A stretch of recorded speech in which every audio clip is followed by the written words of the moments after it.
Hey, so I wanted to let you in on a little bit of my food prep today. I know I always talk about prepping things quickly and efficiently, and every once in a while I like to time myself so that I can challenge myself to get it done. It gets me out of the kitchen faster, but it also helps me to explain exactly what I do so that if you like to do it the same way, you can get out of the kitchen quickly as well.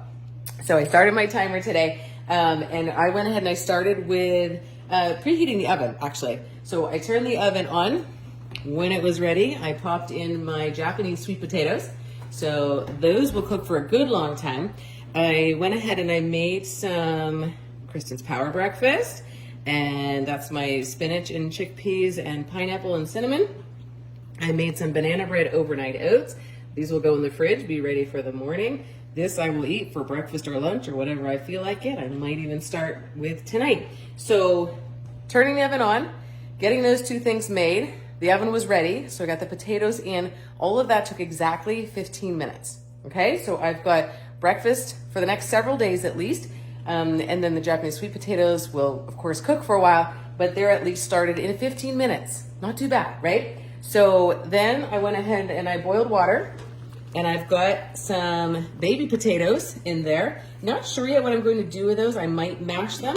I might leave them just in the fridge because they make amazing home fries in the skillet, or they're wonderful in the air fryer. So having cooked potatoes in the fridge is a must. Makes things so much easier. I also put in the Instant Pot a couple of delicata squash, and I don't have them to show you. I'll take a picture later if you're not familiar with them. I put delicata squash in there for 10 minutes. So it takes a while for the Instant Pot to heat up, but while that's heating up, I'm doing all these other things, okay?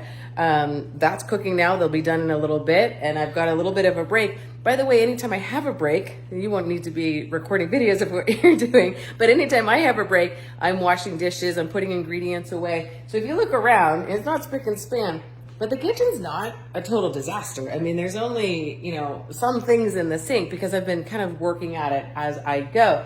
I got super inspired to make some homemade hummus. I do not make this all the time, but oh my goodness, this is my favorite.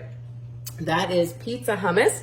It's a recipe from Sharon McRae from Eat Well, Stay Well. So if you just Google Eat Well, Stay Well Pizza Hummus, you'll find that recipe. It's delicious. You do need a food processor to make it.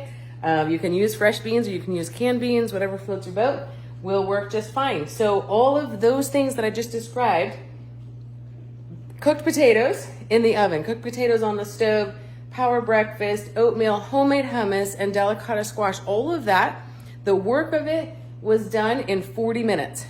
That's it. Not too bad. That's a lot of food. That's a lot of food for the next several days, most of the week. And if you'll notice, there's a heavy trend on starches because those are the ones that take the longest to cook. You can't just pop in a potato and have it done in 5 minutes unless you microwave it. You can always do that.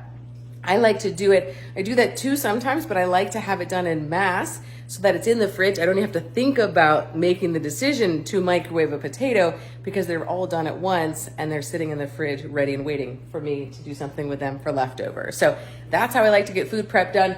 The work of it, including a lot of cleanup, done in 40 minutes. Certainly all the cleanup can be done in an hour.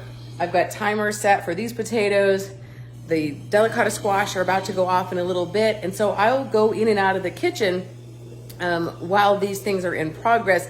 My work is done in here, folks. And I will just be in the house doing other things, not babysitting all these things while they're cooking. So that's how I like to multitask. That's how I like to spend my time in the kitchen and get the heck out. So give it a try, see what works for you. But of course, I've done this many times. So the more you do it, the easier it will be for you. And you'll get in your own rhythm of remembering to preheat the oven. And while you're waiting for that, you'll do some other things. While you're waiting for that, you'll get some of the dishes done, whatever works for you. But pay attention, maybe set a timer, challenge yourself, and see what you can get done. Keep me posted.